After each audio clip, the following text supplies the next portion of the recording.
talk is about how Jerry Seinfeld introduced me to the Australian Building Code. It's true. There's another thing in comedy called the Seinfeld effect, which we all know, we've all seen the Seinfeld show. Jerry Seinfeld standing on stage and talking about his life. It's just about his life, normal stuff. Unfortunately, as a side spin to that, every hack comic in Melbourne thought they could get on stage and talk about their life and it'd be funny. That wasn't the case. Most of it wasn't funny. So there was like a homogenisation of what's happening in comedy. That's my background in comedy. And at the same time, venue hire, the cost of putting on a live show was quite high. So a lot of artists were trying to write shows that they thought would be financially viable. Again, that didn't really work either. So what was happening is that the cost of venue hire, Seinfeld effect, people with passion and talent were dropping off the radar because they couldn't afford to perform. So you're getting a very bland performing arts scene, especially in comedy in Melbourne. And we had the idea, let's change that up a little bit. What would happen if you made a place where performers could afford to experiment, where the artists made money and they could reinvest in themselves and they could grow as an artist? At the time, we just moved back to Adelaide, and we were fortunate enough to have access to a rooftop space off Rundle Street, and it had a pretty small little room which was pretty easy to transform into a little theatre. Physically easy, like how to do it, no hammers, nails, paint. What I hadn't counted on was the regulations of a building code, and that's how Jerry Seinfeld introduced me to the Australian Building Code. Putting a little theatre on a rooftop isn't that easy. We had a lot of trouble with regulations and building code and safety, and I won't bore you with the 3 years of stress about that. It's a whole other story. But what it did do is I realised that if I wanted to do this, I had to learn the building code. So I learnt the building code.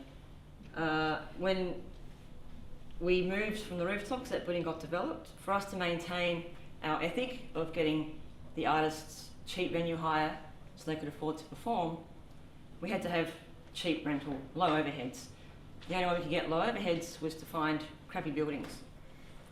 So somehow, by default, I sort of became an expert at transforming empty, derelict buildings into theatre spaces.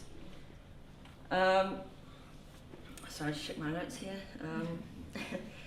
I've sort of become an expert on transforming these empty spaces, getting them activated, and I sort of have a vision now, like of all these there's a lot of empty spaces in Adelaide, a lot of D-class buildings. I have a vision where these buildings could be reactivated in the same way that artists move to suburbs and then suburbs become gentrified. So you can bring that right back down to a smaller scale where it's happening in each building all around the city. And I wonder what would happen if we could start doing that. And there's like a butterfly effect that goes on from this, that for all of this to happen here in this building, there's 6 theatres, and during the Fringe there was over 20,000 people came and saw shows, 600 shows performed. Artists who performed here have gone on to win awards in Edinburgh and overseas and got TV contracts, and people are seeing shows that they would not have perhaps seen. So it's changing the way that not only performers experiences, but the audience and who sees those shows. So all that happened to make all of that happen was that Andre Cointreau, or the Cordon Bleu School, gave us a key. Just a key. Here you go. Here's the key to the building. Simple. That's all it took. So that's pretty much my little chat. All you had to do was give us a key, and there's lots of buildings out there and there's people with keys, so if they want to start handing them out,